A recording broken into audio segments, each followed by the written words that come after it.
70 साल से कोई विकसित देश भारत को कुछ बोलता था तो भारत हाथ जोड़कर उसकी बात मान लिया करता था, मगर अब ऐसा नहीं हो रहा। अब इस बड़ी खबर की छोटी सी शुरुआत में देखिए कि इंग्लैंड ने कहा कि हम अपनी टीम को भारत के अंदर नहीं भेजेंगे क्योंकि भारत के अंदर कोविड की समस्याएं चल रही हैं, हालांकि उनमें भी चल रही है, मगर वो कह रहे हैं कि हम भारत के अंदर नहीं भेजेंगे। ये एक प्रकार से वैसी ही बात है कि तुम्हारे घर में हम इसलिए नहीं आएंगे कि तुम्हारा घर गंदा है, मगर तुम हमारे घर में आ जाओ, तुम्हें साफ सुथरा करके हमारे घर में एंट्री दे देंगे। मगर भारत ने क्या कहा? अब भारत ने यह कहा कि देखिए, अगर तुम हमारे यहां पर नहीं आ सकते तो हम भी देश होने के नाते तुम्हारे यहां पर अपने खिलाड़ियों को नहीं भेजेंगे क्योंकि तुम्हारी कोविड की स्थिति तो हमारे से भी खराब है। बात यहां पर कॉमनवेल्थ गेम्स की हो रही है, मगर हमेशा यह बात कॉमनवेल्थ कही जाती है, कभी यह नहीं बताया जाता ये हैं ब्रिटिश कॉमनवेल्थ नेशंस। इसका मतलब क्या है? जितने भी नेशंस ब्रिटिश के गुलाम रहे हैं, जिनको ब्रिटिश ने रूल किया है, उसका बना दिया ब्रिटिश ने ब्रिटिश कॉमनवेल्थ नेशंस और सबसे कहा कि तुम यहां पर आके इकट्ठे हो जाओ, मैं तुम्हें बराबरी से रखूंगा।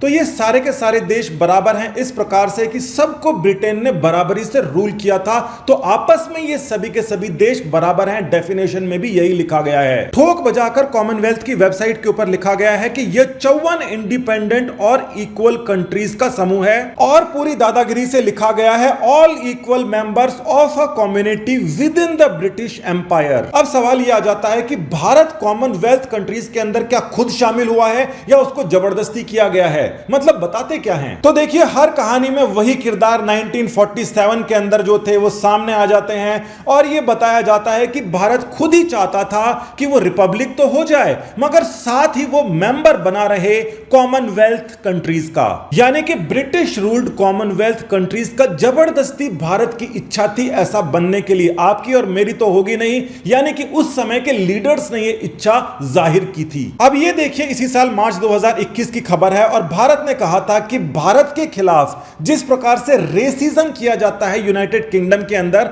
उसके खिलाफ आवाज उठाई जाएगी। पहली बार ऐसा हुआ था। भारत के लोगों के खिलाफ डिस्क्रिमिनेशन ब्रिटिशर्स करते आए हैं, चाहे गांधी जी को उठाकर ट्रेन से बाहर फेंकना हो या फिर डॉग्स नॉट अलाउड और इंडियंस नॉट अलाउड लिखना हो, मगर पहली बार इस तरीके से बात कही गई थी, ठोक बजा के कही गई थी। और मार्च से लेकर अक्टूबर आ गया है और सिर्फ कहा ही नहीं है, करके दिखाया है कि भारत ने कहा है कि जो डिस्क्रिमिनेटरी रूल्स हैं तुम्हारे, उसके खिलाफ हम आवाज उठाएंगे और हम तुम्हारे पास आएंगे ही नहीं। ब्रिटिश के द्वारा शासन की गई कंट्रीज के अंदर अगर एक कंट्री इस प्रकार की बात बोलती है तो यह ब्रिटिशर्स के लिए, यूनाइटेड किंगडम के लिए बहुत बड़ा धक्का माना जाता है, डिप्लोमेटिक धक्का है ये। अब ये जो डिस्क्रिमिनेशन की बात चल रही है, ये सीधे तौर पर नहीं की गई, इसके कई सारे मायने हैं। सबसे पहले देखिए, कॉमनवेल्थ की जो वेबसाइट है उसके अंदर मैप भारत का किस प्रकार से दिखाया गया है और यह साफ तौर से दिखाया जाता है कि पाकिस्तान की तरफ ब्रिटिशर्स का हमेशा से लगाव रहा है। हिस्टोरियंस ये जानते हैं कि जब ब्रिटिशर्स यहां से गए थे, कश्मीर का डिस्प्यूट पाकिस्तान के फेवर के अंदर करके गए थे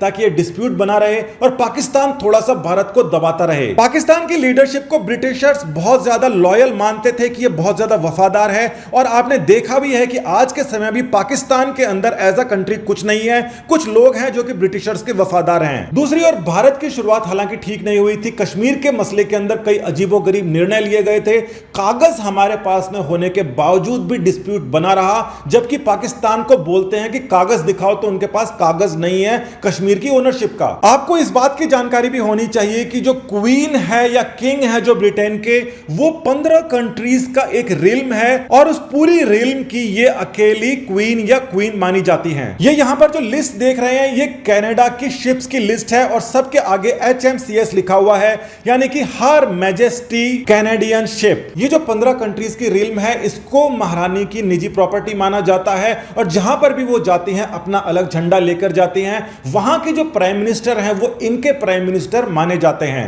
मगर ये सारे के सारे ज्यादातर अंग्रेज देश ही हैं। अब देखिए, बात आ जाती है टोक्यो के ओलंपिक गेम्स के अंदर भारत के बहुत सारे खिलाड़ी गए भी थे और ये वहां से मेडल्स भी लेकर आए थे और इनके साथ में किसी प्रकार का दुर्व्यवहार, डिस्क्रिमिनेशन नहीं हुआ। मगर अब जो गेम हो रहे हैं उसके अंदर भारत के खिलाड़ियों को यूके ने कहा है कि टोक्यो के अंदर तो कोई बात नहीं, हमारे यहां पर आओगे तो पहले 10 दिन का क्वारंटीन झेलना पड़ेगा। ओलंपिक्स के अंदर भारत के खिलाड़ी गए थे तो उनको बाकी सभी देशों के खिलाड़ियों की तरीके से ट्रीटमेंट मिला था, मगर जब कॉमनवेल्थ गेम्स के अंदर जो यूके का कॉमनवेल्थ है उसके अंदर जाएंगे तो उनको 10 दिनों का डिस्क्रिमिनेटरी क्वारंटीन झेलना पड़ेगा, मना कर दिया भारत ने। और यह भी कह दिया कि ये जो रिस्ट्रिक्शंस है ये भारत के खिलाफ है, बहुत ही दुर्भाग्यपूर्ण है। ना हम अपनी हॉकी की टीम भेजेंगे, ना मेंस को भेजेंगे और ना फीमेल्स को भेजेंगे। यानी कि भारत की पुरुषों की महिलाओं की टीम वहां पर नहीं जा रही और ये एक डिप्लोमेटिक ब्लो के तौर के ऊपर दिया गया है।